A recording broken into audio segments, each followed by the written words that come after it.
They speak liberal, they have liberal friends, and then they go online and they are a white supremacist. This is Vera Papisova. She spent the last year dating far-right men in New York City for a story for Cosmopolitan magazine. They're the most insecure men I've ever sat down with. It was really difficult to have some of these dates because they were so insecure, because they don't really know who they are and they don't know how to figure that out. She said the men she dated got all their news and information from the so-called manosphere. They did not listen to anything else. They're only listening to independent media, and they're only listening to men talking to men. They love the UFC guys. They love the MMA guys because those guys do what they can. They're modern gladiators.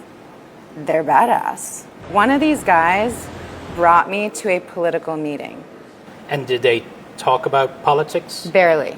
They talked about, it was a bunch of men complaining about girlfriends and wives, regurgitating Andrew Tate type of advice about how to train your girlfriend, how to train your wife to be submissive. And so this group was supposed to be a political group, but they're talking about relationship problems.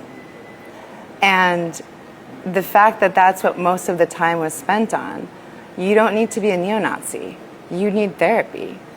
You have to incentivize someone to want to be better. You can't just say, let's make men better.